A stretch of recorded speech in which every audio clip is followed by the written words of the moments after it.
Continuing with our notes, when it comes to dividing rational expressions, we actually just rewrite it into a multiplication problem. And we would solve it using the exact same 4 steps that we had in our notes on page 1. So when we divide fractions, remember we would use something called keep, change, flip. It's where you multiply by its reciprocal. So for example 9, we're going to do this by keeping the first term,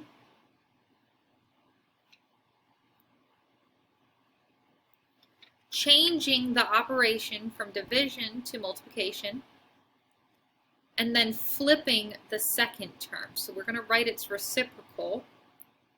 9y to the 5th power goes in the numerator, 16 goes in the denominator. Now that it's a multiplication problem, we can just multiply across the top and across the bottom like we normally do. I will say that when I take a look at this problem, I noticed something right off the bat. The 9's cancel. So I could go ahead and multiply by 4 and 9 together and multiply the 9 and 16 together and then simplify. I just think that's going to be a little bit easier. So I'd go ahead and do it now. So going across the top, since I canceled the 9, I just have my 4. And the x cubed and y to the 5th power do not combine since they are different variables, meaning I just leave them alone. Again, I canceled out the 9, so really I have 16. And then the x squared and y, once again, because they're different variables, they do not combine. And I am ready to simplify using my properties of exponents. 4 over 16 can be rewritten as 1/4. If you'd like to put the 1, you are welcome to. If you don't want to, that's fine. It just means we have a 4 in the denominator. Using the quotient property for the x terms, x cubed over x squared becomes x to the 3 minus 2, or x to the 1st power. Looking at the y's, y to the 5th power over y to the understood 1st power becomes y to the 5 minus 1, or 4th power. Check and see that we've simplified all the way, which we have, so that would be my final answer. Example 10, now this time we have our polynomial function. So when we have something like this, we're going to be using the steps that were on your page 1. Right here, okay? But before I even get to that, I need to make it into a multiplication problem. So let's go ahead and apply keep, change, flip. We're going to keep the first term.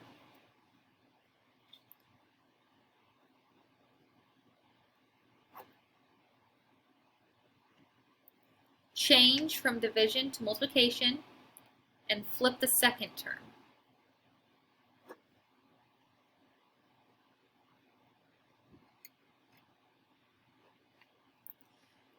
Looking back, when I'm multiplying rational expressions, the first step is to factor all of the numerators and denominators completely. So I'd like you to pause the video and attempt to factor the numerators and denominators. When you're ready, hit play, and we'll check and see if you did it correctly. Alright, hopefully you did okay. I'm going to start with the numerator of the first term. I have x to the 5th power minus 4x cubed. Now it's not a trinomial, so I know that I can't try factoring it using guess and check or factoring by grouping. But I can pull out a GCF. Remember, you should always be checking for a GCF first. There's no constant that I can pull out other than 1, but I could pull out a variable. You always want to pull out the lowest power, so it's going to be x cubed on the outside. And then in parentheses, we write what remains should we divide each term by the GCF. So that would leave me with x squared minus 4. Always ask yourself, can I factor further? I talked about this in class on Monday, January 4th. So I can factor this further. Hopefully you notice that this is a difference of 2 squares. Because x squared would give me x squared and 2 squared would give me 4. So I can rewrite this as x plus 2 times x minus 2. Meaning the numerator would now be x cubed, x plus 2, x minus 2, the first term. Now I'm going to factor the denominator of the first term. This is a trinomial because there's 3 terms, and a is equal to 1, so that means it's a case 1. So I'm just going to use guess and check. The factors of 2 are 1 and 2. Because it's negative, I need to use different signs. So one's going to be positive, one's going to be negative, to get a negative 1. If that's the case, the 1 should be positive, the 2 should be negative to give me that negative 1. Meaning the factored form is x plus 1, x minus 2.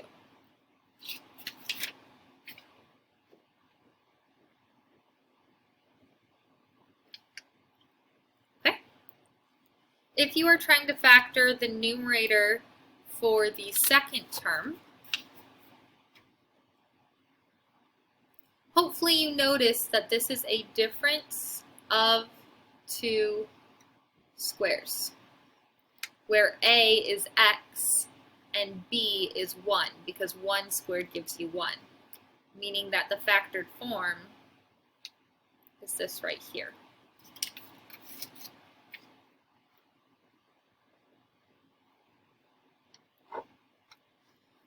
Okay, now factoring the denominator.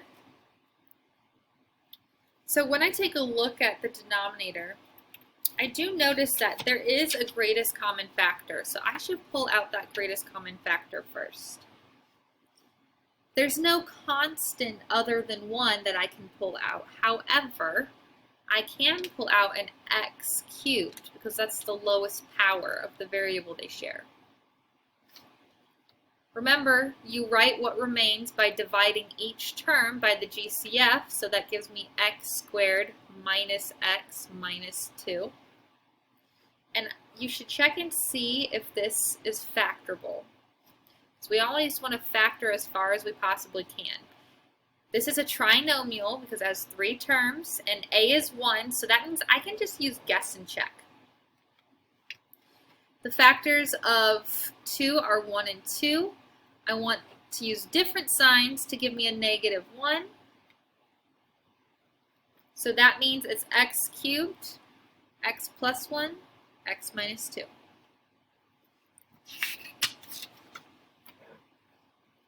Okay, let's go ahead and write that.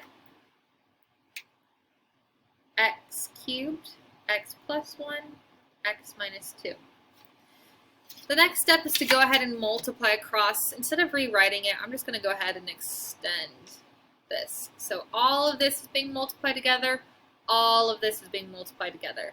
And we're going to divide out any common factors that they have.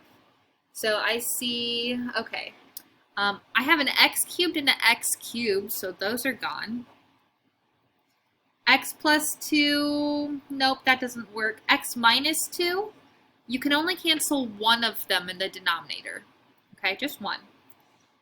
X plus 1, I do see it. Again, same thing. I can only cancel out one of them. And then, yep, that's it, because this is an x minus 1 and that's an x plus 1.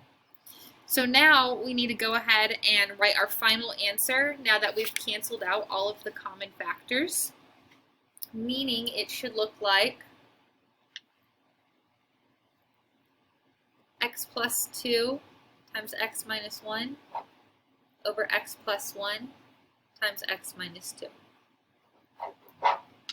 Make sure that you factored it all the way, and I have in this case.